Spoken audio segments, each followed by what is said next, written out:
Chandu and his grandfather were walking to their agriculture field. Chandu వాళ్ళ తాతయ్య పొలానికి వెళ్తున్నారు. Chandu asked his grandfather.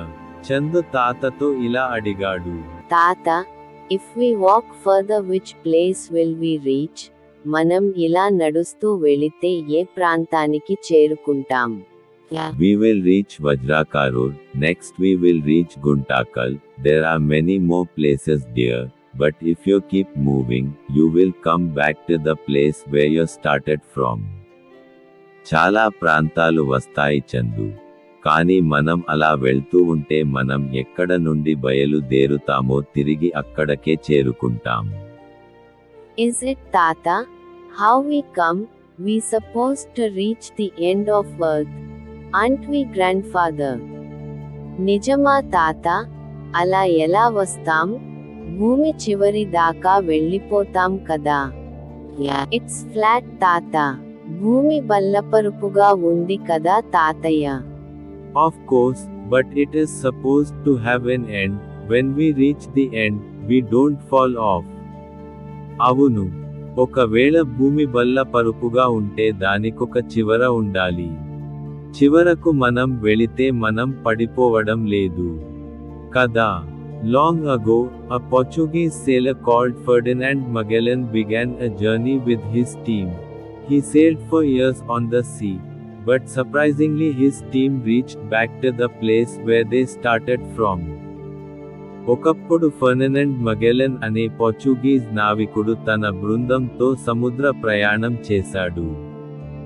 వారు సముద్రంలో కొన్ని సంవత్సరాల ప్రయాణం తర్వాత ఆశ్చర్యంగా వారు ప్రయాణం మొదలు పెట్టిన ప్రాంతాలకు చేరారు.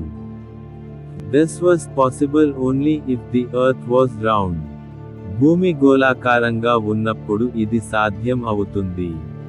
So they concluded that the earth is round. దీనిని బట్టి వారు భూమి గోళాకారంగా ఉందని నిర్ధారించారు. Alright, I will show you right now. సరే, నేను ఇప్పుడు నీకు అర్థం అయ్యేలా చూపిస్తాను. Okay తాత, please do. Take a pot and observe it. It is round in shape. ఒక కుండను పరిశీలించండి. అది గుండ్రని ఆకారంతో ఉంటుంది. Now break one piece of the pot in the center and observe it. ఇప్పుడు కుండ మధ్య భాగంలో చిన్న పెంకును పగలగొట్టి దానిని పరిశీలించండి. We notice that the piece is flat in shape. అది బల్లపరుపుగా ఉంటుంది. Thus we can conclude that the piece of the pot are flat, though the whole pot is round in shape.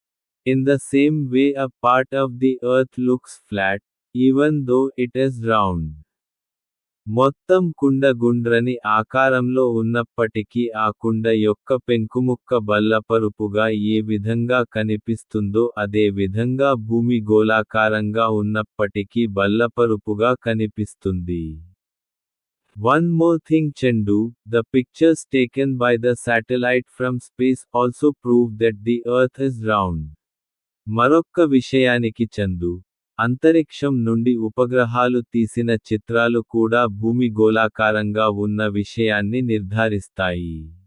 Look at this, this is the model of our earth. It shows locations of the various places on the earth. Globe భూమికి నమూనా, భూమి మీద రకరకాల ప్రాంతాలను గుర్తించడానికి ఉపయోగపడుతుంది. The horizontal imaginary lines drawn on the globe are called latitudes. Globe మీద అడ్డంగా గీయబడిన ఊహారేఖలను అక్షాంశాలు అంటారు. The vertical imaginary lines drawn on the globe are called longitudes.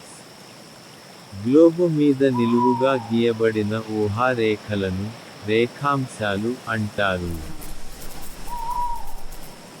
The latitude that divides the globe into two equal parts is the equator. గ్లోబును రెండు సమాన భాగాలుగా విభజించు అక్షాంశాలని భూమధ్య రేఖ అంటారు. The longitude that divides the globe into two equal parts is the prime meridian. గ్లోబును నిలువుగా రెండు సమాన భాగాలుగా విభజించు రేఖాంశాన్ని prime meridian అంటారు. వీటినే మధ్యాహ్న రేఖలు అని కూడా అంటారు. ఈ రేఖలతో వివిధ ప్రాంతాలు, దేశాల సమయాన్ని తెలుసుకోవచ్చు. అక్షాంశాలు, రేఖాంశాలు ఉపయోగించి వివిధ ప్రాంతాల ఉనికిని తెలుసుకోవచ్చు. You can ask your teacher how time differ from one place to other place. మీ ఉపాధ్యాయుణ్ణి అడిగి టైం ఏ విధంగా లెక్కించాలో తెలుసుకోండి. What might be the reasons for the clocks in different countries to show different timings? Do you know why? వివిధ దేశాల గడియారాలు వేరు వేరు సమయాలను చూపించడానికి కారణాలు ఏమై ఉంటాయి? ఎందుకో మీకు తెలుసా? It is because of the movement of the earth. మనం నివసిస్తున్న భూమి చలిస్తూ ఉండడమే దీనికి కారణం.